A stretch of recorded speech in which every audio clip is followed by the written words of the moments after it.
오늘은 실제 은퇴자들의 사례를 바탕으로 왜 은퇴 직후는 천국처럼 느껴지다가 시간이 지나며 불안과 불면으로 바뀌는지 전문가의 시선으로 설명드리겠습니다. 방송을 통해 수백 명의 은퇴자를 만나며 공통적으로 들은 첫 문장은 비슷합니다. 퇴직하고 나니 세상이 이렇게 조용한 줄 몰랐다는 말입니다. 아침에 알람이 울리지 않고 출근 준비를 하지 않아도 되는 날들이 이어집니다. 처음 몇 달은 모든 것이 휴가처럼 느껴집니다. 실제 사례를 하나 말씀드리겠습니다. 63세에 은퇴한 전직 공기업 간부의 이야기입니다. 은퇴 첫 석 달은 인생에서 가장 편한 시간이었다고 말합니다. 아침에 늦게 일어나고 점심엔 친구를 만나고 오후에는 TV를 보며 시간을 보냈습니다. 통장에는 퇴직금과 연금이 있었고 당장 돈 걱정도 없었습니다. 문제는 6달이 지나면서 시작됐습니다. 밤에 잠이 오지 않기 시작했습니다. 낮에는 피곤하지 않으니 밤에도 졸리지 않았습니다. 침대에 누우면 별 생각이 다 떠올랐다고 합니다. 가장 먼저 떠오른 것은 돈이었습니다. 지금은 괜찮은데 이 생활을 20년 더 유지할 수 있을지 스스로에게 묻게 됩니다. 매달 빠져나가는 생활비가 눈에 들어오기 시작합니다. 통장은 줄어들지 않았지만 더 이상 늘어나지 않는다는 사실이 불안을 키웠습니다. 은퇴 후 재정 불안은 단순히 금액의 문제가 아닙니다. 소득이 끊겼다는 사실 그 자체가 심리를 흔듭니다. 월급이라는 확실한 흐름이 사라지는 순간 사람은 미래를 숫자로 계산하기 시작합니다. 이 계산은 밤에 가장 또렷해집니다. 다음은 심리적 문제입니다. 일을 하지 않는다는 것은 역할을 잃는다는 의미입니다. 회사에서는 누군가의 상사였고 결정권자였고 필요로 되는 사람이었습니다. 은퇴 후에는 하루 종일 아무도 자신을 찾지 않습니다. 처음에는 그 자유가 달콤합니다. 하지만 시간이 지나면 질문이 생깁니다. 나는 오늘 무엇을 했는가라는 질문입니다. 답할 말이 없는 날이 반복되면 사람은 스스로를 쓸모없는 존재로 인식하기 시작합니다. 실제로 많은 은퇴자들이 이렇게 말합니다. 하루 종일 쉬었는데도 왜 이렇게 지치는지 모르겠다고 말입니다. 이는 육체의 피로가 아니라 정체성의 피로입니다. 목적 없는 하루는 몸보다 마음을 더 빨리 소진시킵니다. 사회적 문제도 함께 나타납니다. 퇴직과 동시에 인간관계의 상당 부분이 정리됩니다. 직장 동료와의 관계는 업무라는 연결고리가 사라지며 급격히 멀어집니다. 하루에도 몇 번씩 오던 전화가 점점 줄어듭니다. 은퇴자들은 말합니다. 사람을 만나고 싶지만 먼저 연락하기가 점점 어려워진다고 말합니다. 괜히 방해하는 사람처럼 느껴지기 때문입니다. 이렇게 관계는 조용히 끊어집니다. 이 모든 요소가 합쳐지는 시점이 바로 은퇴 후 6개월에서 1년 사이입니다. 이 시기에 불면을 호소하는 은퇴자가 급증합니다. 잠이 오지 않는 이유는 몸이 쉬어서가 아닙니다. 머릿속이 쉬지 못하기 때문입니다. 밤은 생각을 증폭시키는 시간입니다.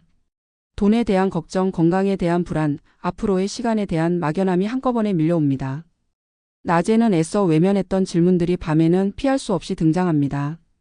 이때 많은 은퇴자들이 잘못된 선택을 합니다. 무작정 더 쉬면 괜찮아질 거라 믿습니다. 하지만 아무것도 하지 않는 시간은 문제를 해결하지 않습니다. 오히려 불안을 키웁니다. 은퇴는 쉼의 시작이 아니라 구조의 재설계가 필요한 시기입니다.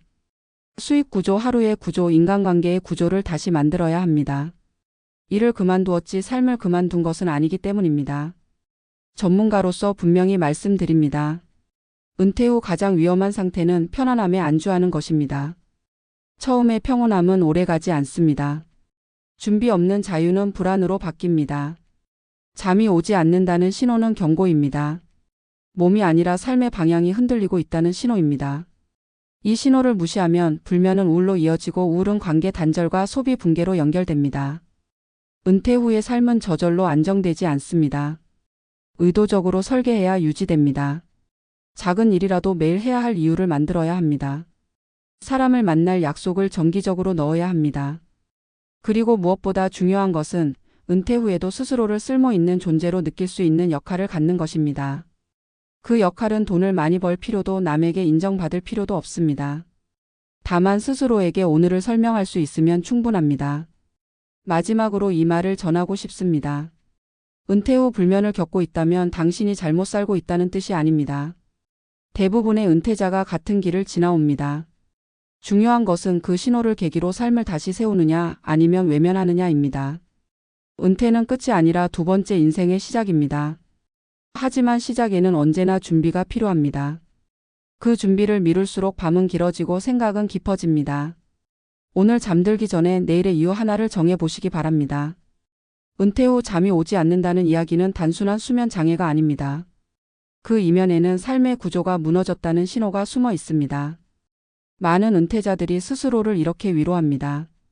조금 더 쉬면 괜찮아질 거라고 말입니다. 하지만 실제로는 반대의 일이 벌어집니다. 쉴수록 하루의 경계는 흐려지고 시간은 덩어리째 흘러갑니다. 아침과 저녁의 구분이 사라지고 요일의 감각도 희미해집니다. 사람은 구조가 사라진 삶에 오래 버티지 못합니다. 은퇴 전의 삶은 힘들었지만 단단한 틀이 있었습니다. 출근 시간과 퇴근 시간이 있었고 해야 할 일이 정해져 있었습니다. 싫든 좋든 하루를 설명할 이유가 있었습니다. 그 이유가 사라지는 순간 인간은 자유를 얻는 대신 방향을 잃습니다.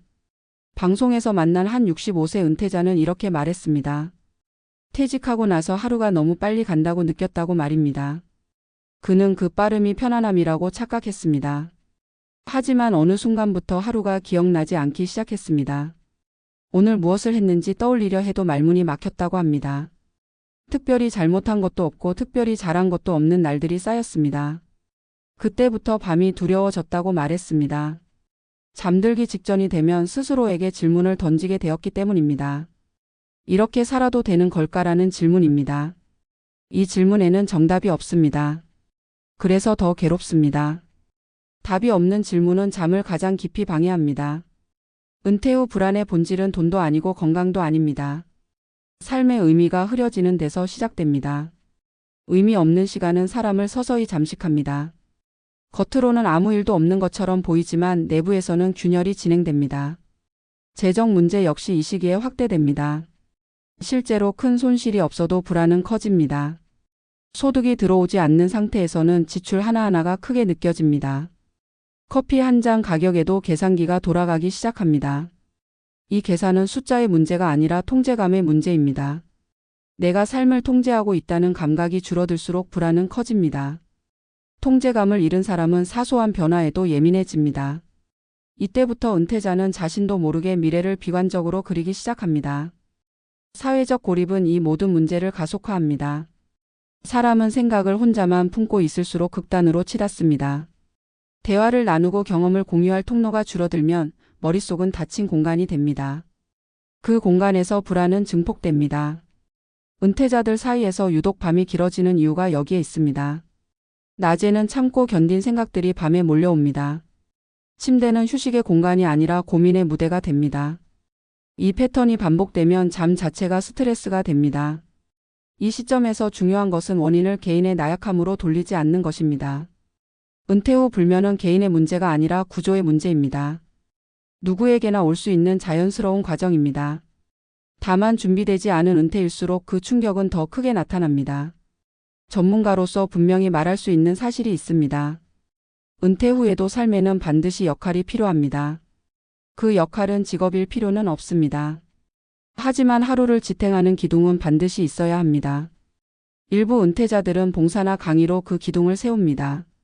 어떤 이들은 공부를 시작하고 어떤 이들은 작은 일을 맡습니다.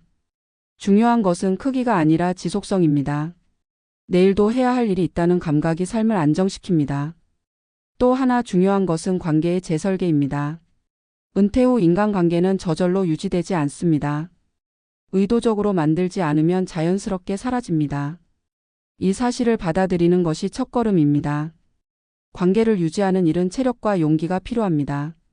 하지만 그 노력은 반드시 되돌아옵니다. 사람과의 연결은 불안을 분산시키는 가장 강력한 장치입니다. 혼자서 모든 생각을 감당하지 않아도 되기 때문입니다. 은퇴를 준비한다는 것은 돈만 준비하는 일이 아닙니다. 시간을 어떻게 쓸지 미리 상상하는 일입니다. 아침에 일어났을 때 무엇을 할지 그려보는 일입니다. 그리고 그 그림을 현실로 옮길 용기를 갖는 일입니다. 이미 은퇴했다면 지금이라도 늦지 않습니다. 불면은 실패의 증거가 아니라 조정이 필요하다는 신호입니다. 지금의 생활을 조금씩 수정해도 충분히 회복할 수 있습니다. 삶은 생각보다 유연합니다. 많은 은퇴자들이 이렇게 말합니다.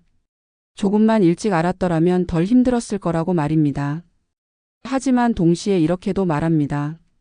지금이라도 깨달아서 다행이라고 말입니다. 은퇴 후의 삶은 길고 생각보다 복잡합니다. 처음에 자유는 짧고 그 이후의 시간이 진짜 인생입니다.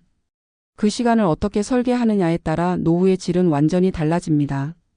마지막으로 꼭 전하고 싶은 말이 있습니다. 잠이 오지 않는 밤을 보내고 있다면 혼자가 아니라는 사실입니다. 그 밤을 지나온 사람들이 이미 많습니다. 그리고 그들 대부분은 다시 균형을 찾았습니다.